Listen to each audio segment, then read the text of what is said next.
Assalamualaikum warahmatullahi wabarakatuh. Perkenalkan, nama saya Aintias Mandatila. Saya dari kelas reguler W018. Baik, langsung saja. Coronavirus adalah sekumpulan virus dari subfamili Orthocoronavirinae dalam keluarga Coronaviridae dan ordo Nidovirales. Kelompok virus ini dapat menyebabkan penyakit pada burung ataupun mamalia, termaksud manusia. Pada manusia, coronavirus menyebabkan infeksi saluran pernapasan yang umumnya ringan seperti pilek. Meskipun beberapa bentuk penyakit seperti SARS, MERS, dan COVID-19 sifatnya lebih mematikan. Jika dilihat dari gejalanya, orang awam akan mengira hanya sebatas influenza biasa. Tetapi bagi analis kedokteran, virus ini cukup berbahaya dan mematikan. Saat ini di tahun 2020, perkembangan penularan virus cukup signifikan karena penyebarannya sudah mendunia dan seluruh negara merasakan dampaknya, termasuk Indonesia. Selanjutnya itu manfaat dari Rapid Diagnostic Test atau RDT. Pelaksanaan tes untuk mendeteksi respon antibodi terhadap COVID-19 pada masyarakat sangat penting dilakukan untuk mendukung upaya penemuan vaksin. Memperdalam pemahaman kita akan tingkat infeksi pada orang-orang yang tidak teridentifikasi pada penemuan kasus maupun surveillance aktif. Mengukur tingkat serangan pada masyarakat dan tingkat kematian infeksi ini.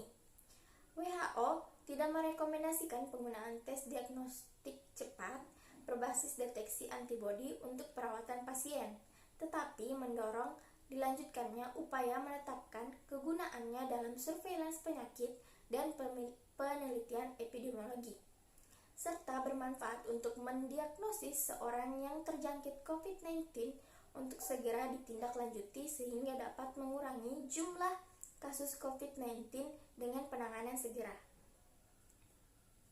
Kriteria orang yang akan dirapid test yaitu tes cepat hanya untuk orang yang berisiko, yang pernah berkontak erat dengan orang sakit COVID-19 atau pernah berada di negara atau wilayah yang dengan penularan lokal dan memiliki gejala demam atau gangguan sistem pernapasan seperti pilek, sakit tenggorokan, ataupun batuk.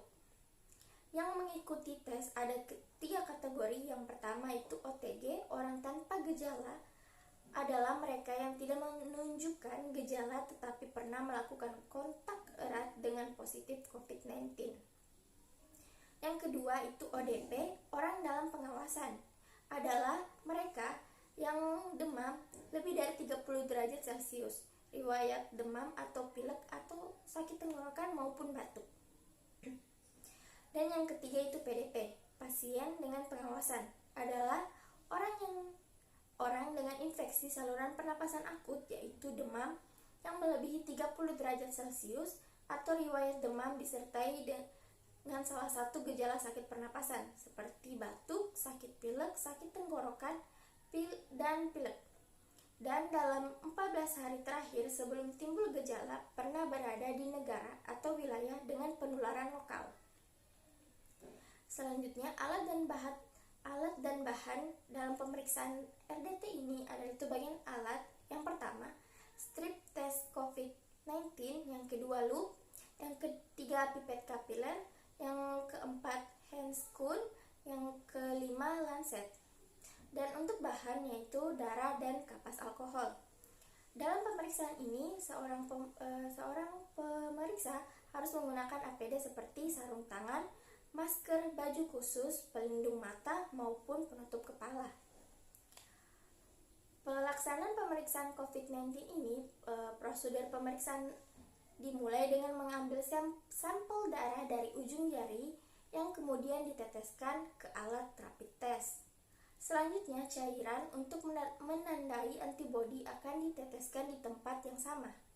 Hasilnya akan berupa garis yang muncul 10-15 menit setelahnya. Hasil positif pada rapid test menandakan bahwa orang yang diperiksa pernah terinfeksi virus corona. Meski begitu, orang yang sudah terinfeksi virus corona dan memiliki virus ini di dalam tubuhnya bisa saja mendapatkan hasil rapid test yang negatif karena tubuhnya belum membentuk antibodi terhadap virus corona. Oleh karena itu, jika hasilnya negatif pemeriksaan rapid test perlu ulang sekali lagi 7-10 hari setelahnya.